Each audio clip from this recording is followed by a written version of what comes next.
this year. I'm not giving up Manhattans, much to my happiness. But I am praying more, and it's working well. And so I barely made it to the first one. I told God, I want to go to this thing tomorrow, which was last meeting, and but I'm going to wake up naturally. I'm not setting an alarm, so if I don't wake up, I'm sleeping in. And I love to sleep in on the weekends. And 6:30 came around, and my eyes were open. Uh-oh. And I rolled back over, and I said, I'm going back to sleep. And I couldn't go back to sleep, so I got up and I came. And so I go home after the last meeting, which was great. And I get a text from Deacon Don, and he says, hey, Sean, would you mind speaking at the next one on spiritual resistance? Which, of course, facilitated my being here today. I have to come again. But I couldn't pass it up. I really needed to try this. And so I'm here. I think God is really at work. I think that's an example of how God works. I really made it to the first one. Here I am at the second one talking. There's like sticking your toe in a river with a strong current and you don't know it, and all of a sudden you're downriver. So I'm on my way downriver. Don, of course, teased me. He said he talked for 5 minutes and it's over. And then all of a sudden it was 10 minutes, and all of a sudden it was, well, you can go talk for a half an hour. Yeah. And we're going to record it. Oh, okay, no pressure. I started to prepare for this by starting to write everything down, and I realized as I was rereading it that it was a speech and not a witness, and that's not what I want this to be. I really want this to be me talking to friends, and so it's very informal, and if you don't like it, you can get your money back at the door afterwards. This is the first time I've spoken to a group. I'm glad it's a group of friends. I've spoken with a lot of you individually or at CFM a little bit. But this is my first step out the door on this. I'll share you this is my journey. It's not, I'm speaking about spiritual resilience, and I think everybody has their crosses in life. This is just what's working for me right now, and a week from now it may be different. So that's my legal disclaimer for the lawyers in the room. 2017 was a tough year for our family. July 21st, shortly after midnight, my son took his life. He was 25 years old, and it was very tragic. It rocked our family pretty much to the core. He was a good kid. Hated to lose him. Who was Patrick? He was a really good and loving young man. He had a great heart.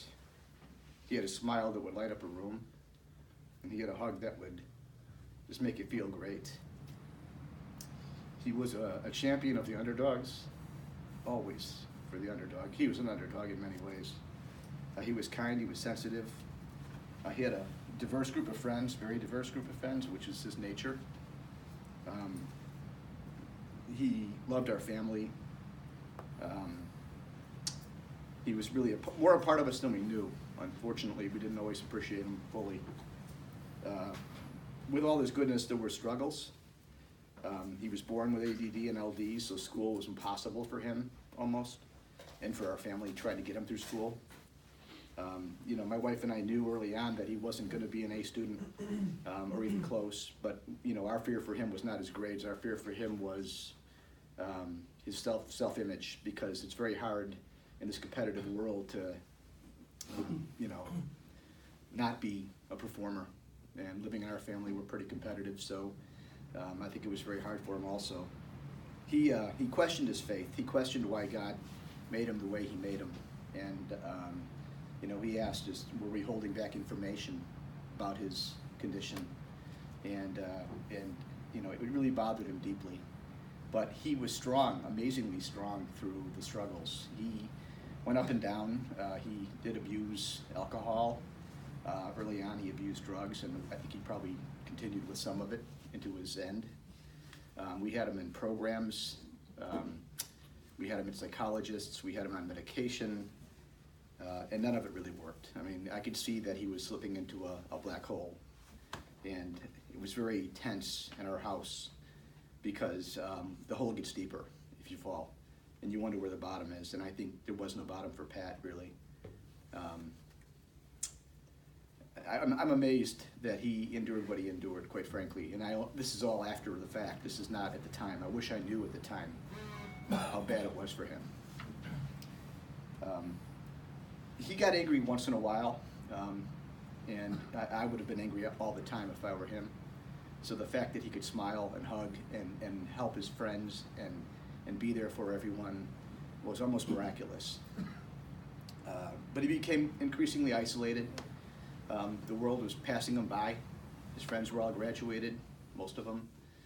Some still struggle like he did and didn't graduate, didn't even go to college maybe, or dropped out of college. But he spent a lot of time in his room at the end, and I knew it was bad. I knew it was bad. I didn't know how bad it was. He had a hard time celebrating at the end the successes of my daughters. You know, my oldest daughter is a physical therapist, Caitlin, and she's doing well, God bless her.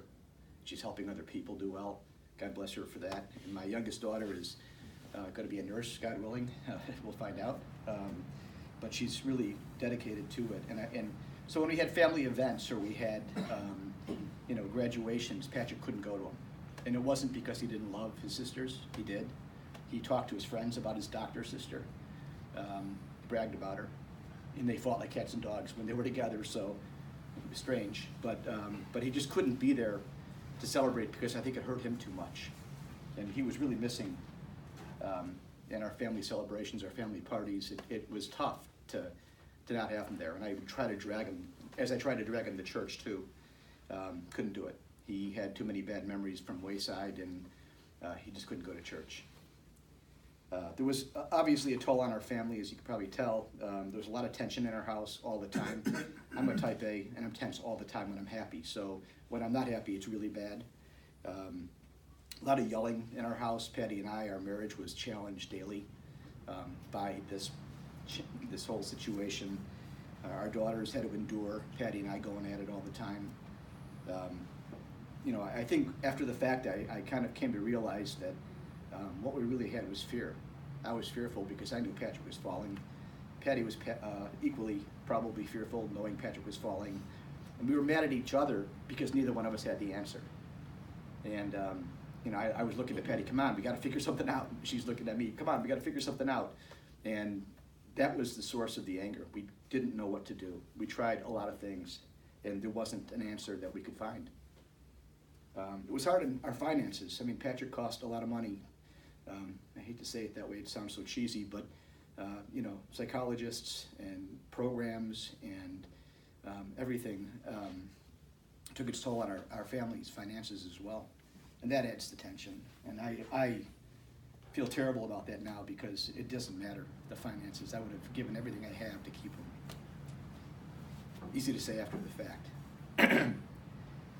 We prayed constantly for Patrick. I prayed constantly for Patrick. That's one thing I hope I did right. I would drop him off at work with one job he had for a while, and I knew he was struggling at work. It started well, but it got worse, and I knew every day was a drudgery for him. And I would drop him off before I go to work, and I'd just say a prayer as I drove away. Come on, turn him around, God. I prayed to the saints, some specific saints for his needs, and I just really believed that somehow this was going to get better. I didn't know how, but in the back of my mind, I always worried. I went to adoration. Mike Nolan always makes me go. And that email, I feel very guilty if I don't put myself down for an hour somewhere. I went last year, and I remember praying a lot of the hour or two that I was there for Patrick and for our family, but mostly Patrick. And come on, God, pull him out. Let's get this thing going. Help me figure out what to do to get him going. Prayed the rosary a lot during adoration, not regularly until recently, but that was a tool that I would use to pray. So a lot of prayer, a lot of worry, and then at the end of the day, he died.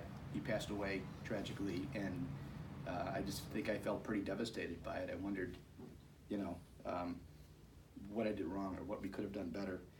Patty and I, would lay in bed at night after he passed away, and we'd go through the woulda, shoulda, coulda conversation. I should have done this. We could have done this. I wish I would have done this. I wish I wouldn't have said this. And I've got a lot of those in my repertoire. And we both were told, and it's true, that when tragedy like this hits your family, you can't go down the woulda, shoulda, coulda road, because you go into the black hole every time and there's no answers. There's no, there's no peace in that. So Patty's and my mission to each other was to pull each other out of that hole before we get into it, try to stay away from it if we can. And I think we've been doing a better job of it. But there's a lot of guilt. There's a lot of guilt that Patty feels, and she doesn't have any reason to be guilty. There's a lot of guilt that I have. I think I do have some reasons to be guilty. But I'm working my way through those things. I at one point I am going through my feelings, and I feel like there's a 1,000-pound weight on me, and I realize I feel empty. I feel pierced. My heart is pierced, and I'm empty. And I commented to myself, and maybe it'll be the chapter of a book or the name of a book someday, The Unimaginable Weight of Emptiness. You can't imagine how much emptiness weighs. It's hard to breathe sometimes. So this is not about that. This is about tools. This is about resilience. Deacon Don said that's what this subject was about, so I'm going to bring it back to that. I never really thought of any of these as tools in a formal sense. This was just what I did. But I share them with you because if you go through difficult times, maybe some of these will make sense. The first thing, and this is really not a tool, but the night Patrick died, I found him, and his eyes were wide open, and it was not a good scene.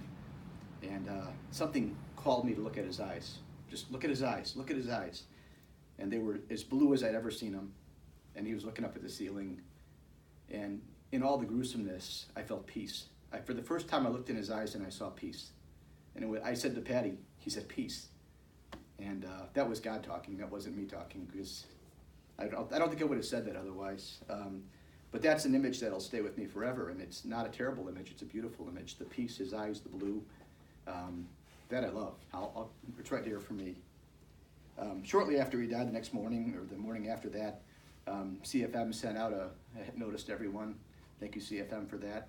And I chimed in. I kind of explained, thank you for your prayers, and I think I mentioned something about the footprints in the sand prayer. I hope most of you know it. There's two sets of footprints on the beach. When things are going good, it's God walking with you, holding your hand.